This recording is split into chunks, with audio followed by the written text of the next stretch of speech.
Бір кісі көрші жігіттің ұры екені жайлы жалған сөз таратып жүреді. Күндердің бір күнінде ол жігіт ұрлыққа байланысты күдікпен тұтқындалады. Бірақ нақты дәлел болмағандықтан біраз күндерден соң босатылады. Жігіт жала жапқан кісінің үстінен сотқа шағым түсіреді.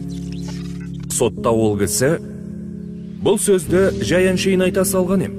Мен негізі еш жамандық ойлаған жоқпын" деп ақтала бастайды. Сонда қазы: "Мен үкім шығарар бұрын сіз бір қағазға бұл жас жігіт жайлы не ойлайтыныңызды жазып, сосын ұсақтап жыртып үйіңізге қайтарда көліктің терезесінен лақтырып жіберіңіз.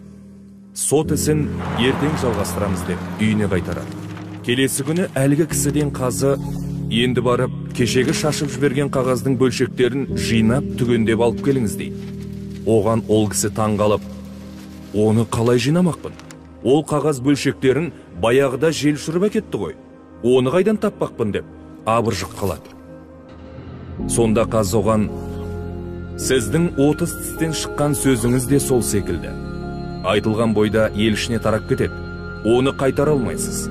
Ал ол сөз болған адамның өміріне, абыройына зиянын тигізіп жатады" дейді. Иә, егер бір адам жайлы жақсы сөз айта алмасаңыз, онда мүлде ештеңе айтпай қойғаныңыз жөн. Өйткені айтылған сөз атылған оқ.